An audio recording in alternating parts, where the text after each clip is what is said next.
Some people leave family gatherings feeling loved and connected. Others leave emotionally drained, tense, and riddled with guilt for days afterward. This isn't just about being an introvert or extrovert. It's about how your nervous system reacts to family dynamics. For some people, family gatherings don't feel like connection at all. They feel like survival mode, like something you have to endure, rather than something you genuinely look forward to experiencing. Does this sound familiar? If that resonates with you on a deep level, there might be deeper psychological reasons behind it than you realize. Recent research in family psychology suggests that people who intentionally limit family contact often share certain distinct psychological traits that many people recognize in themselves, but rarely talk about openly because of the shame and guilt attached to them. Traits that don't make you a bad person or a cold person, but might actually indicate a higher level of self-awareness and emotional intelligence than most people develop in their lifetime. From the moment we're born into this world, society programs us with certain beliefs about family. Blood is thicker than water. Family comes first.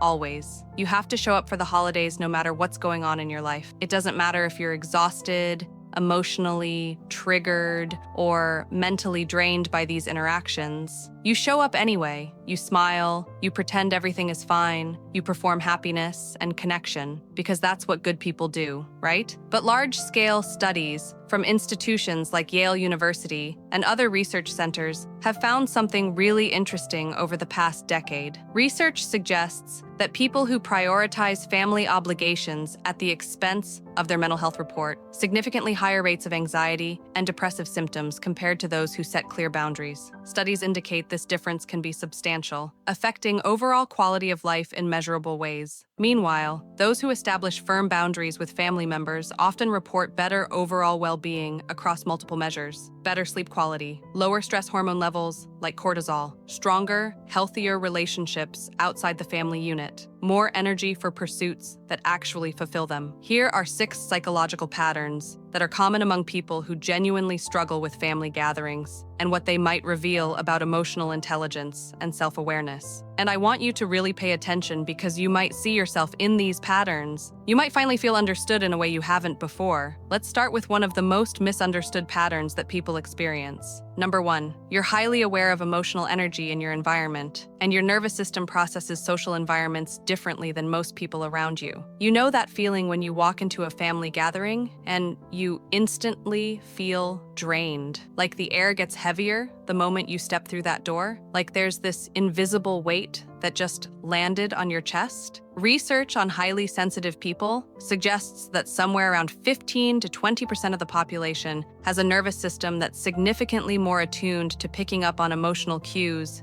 and environmental stimuli. Brain imaging studies have shown that these individuals have more active mirror neurons. These are the parts of the brain that help us understand and even physically feel what others are experiencing emotionally. It's like having emotional surround sound when everyone else is just hearing mono. When you walk into that living room full of relatives, you're not just making small talk and eating casserole. You're unconsciously processing your aunt's stress about her job situation, your uncle's simmering frustration with politics or his life, your mom's anxiety disguised as concern about your life choices and whether you're making good decisions. While others seem to tune out the tension and just go with the flow without much thought, your nervous system is absorbing it all like a sponge. Every passive-aggressive comment wrapped in a joke, every uncomfortable silence that everyone pretends isn't happening, every tension-filled glance between family members who have unresolved conflicts. By the time dinner ends and you're finally able to leave, you feel emotionally and physically exhausted, like you just completed a marathon. Your brain is wired to pick up on subtle emotional cues that others might miss entirely. And here's what's important to understand. Many people at that gathering probably feel some version of this discomfort. Research suggests most people experience at least some stress at family events. You're just more consciously aware of it and more honest with yourself about acknowledging it instead of numbing out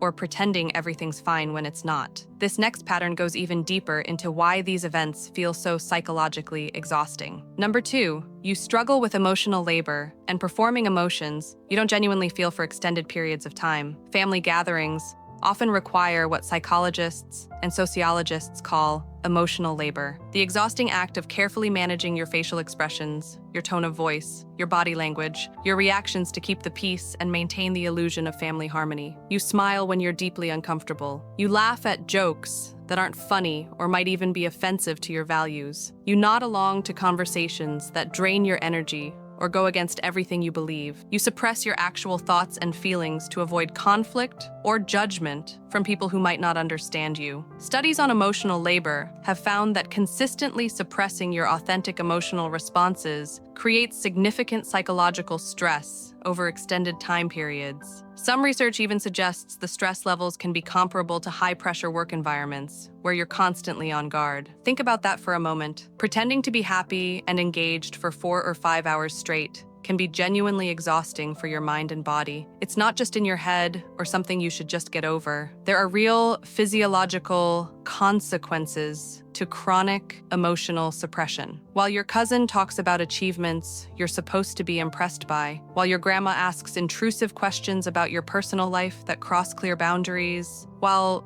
family members carefully avoid addressing obvious problems in the room, like someone's addiction or ongoing conflicts that everyone knows about, you're sitting there managing this elaborate performance. You're constantly monitoring your face, your body language, your words. You're carefully calculating what's safe to say and what will cause drama or conflict. It's absolutely exhausting. This makes you someone who genuinely values authenticity and real connection over performance. You'd rather be completely absent than fake your way through hours of discomfort and inauthenticity. That actually takes a different kind of courage that most people don't have. It takes real strength to disappoint others rather than constantly betray yourself. Now, this doesn't mean every single family conflict is entirely their fault and you're completely innocent. Family dynamics are incredibly complex with multiple perspectives. It just means you're becoming more consciously aware of what your nervous system can actually handle and what crosses your personal boundaries. And that awareness is valuable. This next pattern explains why going back home can feel so suffocating even when nothing obviously bad or dramatic happens. Number 3, you've evolved far beyond the role your family assigned to you years or even decades ago, and returning to that old dynamic feels like time traveling back to a version of yourself you've outgrown. Here's something that family therapists observe consistently in their practice with clients. Most families operate with invisible role assignments that were established years ago, often in childhood or adolescence. The responsible one who takes care of everything, the troublemaker who always causes problems, the peacemaker who sacrifices their needs to keep everyone happy, the high achiever who has to be perfect, the disappointment who can never measure up, the comedian who deflects from pain with humor, the caretaker who puts everyone else first. These roles often get set very early in life,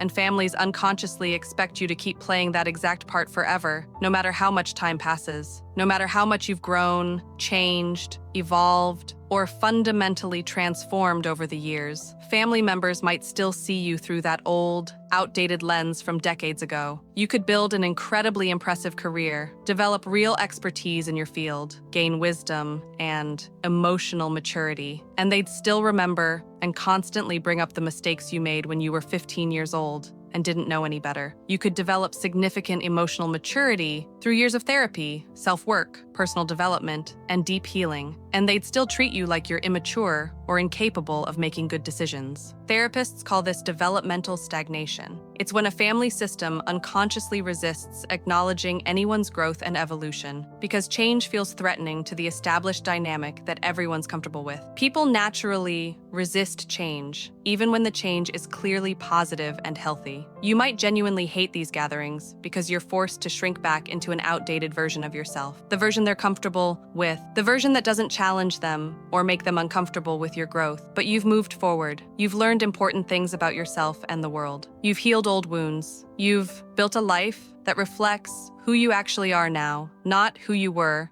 at 12 or 17. Going back to that table can feel like betraying your own growth, so you resist going, not because you're cold or don't care, but because you've worked too hard to become who you are to pretend backwards for anyone's comfort. Let's pause for a moment. If you're relating to this, here's the core truth. You're not broken, you're not being dramatic. Your nervous system learned patterns that once kept you safe, and now you're questioning whether they still serve you. That's growth. If this resonates, subscribe. This channel explores psychology and emotional patterns most people never talk about openly. All right, let's keep going, because this next pattern is absolutely crucial to understand. Number 4, you've learned that protecting your peace isn't selfish at all. It's actually necessary for your mental health and long-term survival. Here's something really interesting about family dynamics that reveals a clear double standard in how we think about obligation. Society often frames keeping the peace as this ultimate virtue, as something noble and selfless that you're supposed to do regardless of the personal cost to yourself. But there's an incredibly important question underneath that assumption that nobody asks. Whose peace are you actually keeping? Because when you skip a family gathering specifically to protect your own mental health and emotional well-being, some family members might immediately call that selfish. Suddenly you're cold. Suddenly you're the problem. Suddenly you're the one ruining everything for everyone and not being a team player. But when you sacrifice your own well-being, your boundaries, your mental health to maintain their comfort and their illusion of a happy, functional family, that gets called maturity. That gets called being the bigger person.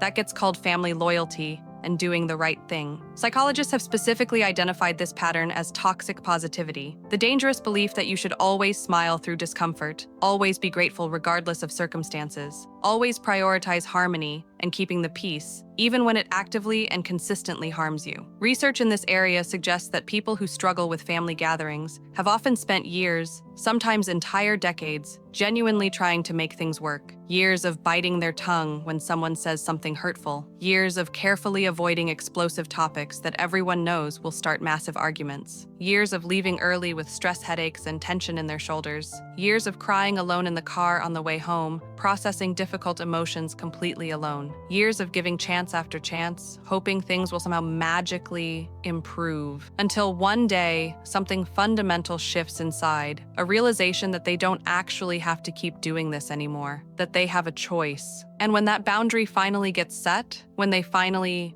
choose themselves and their well-being, some family members respond with intense guilt trips or accusations of abandonment or selfishness. But from your perspective, it's absolutely not about running away from family. It's about running toward peace, toward safety, toward environments that don't consistently damage your mental health. And protecting your mental health isn't selfish. It's self-preservation. It's survival. This next pattern reveals something really important about how your mind works and what you genuinely need from relationships. Number 5, you're intellectually and emotionally understimulated by surface-level interactions, and you genuinely crave more meaningful connection. You might feel this every single time. Let's be brutally honest about what typical family gathering conversations actually look like in reality, whether and how cold or hot it is, sports and who won what game, surface-level updates about jobs and houses, celebrity gossip and reality TV, safe topics that don't require any vulnerability or go anywhere deep or meaningful. And if you try to introduce something more substantial, a book you read that changed your perspective, a question you've been thinking about,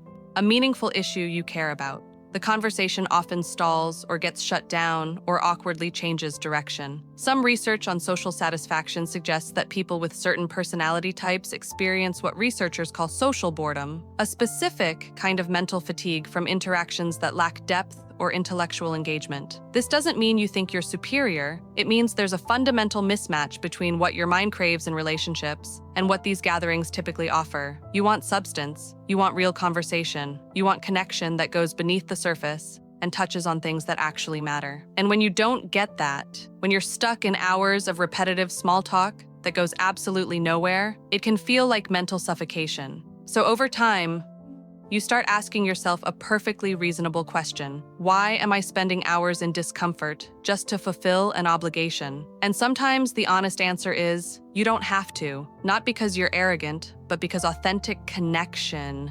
genuinely matters more to you than obligatory presence. Now, this next pattern is one of the most powerful and often the most difficult to navigate. Number 6, you've started recognizing generational patterns and cycles, and you're consciously choosing not to continue patterns that don't serve you. This is often the trait that creates the most tension and conflict in families. Because once you start doing personal growth work, therapy, reading psychology, or deep self-reflection, you start seeing things you absolutely can't unsee. You notice how anxiety might have been passed down through generations via constant criticism, how emotional unavailability might have been learned from role models who never expressed feelings or vulnerability, how certain destructive communication patterns have been repeated for decades.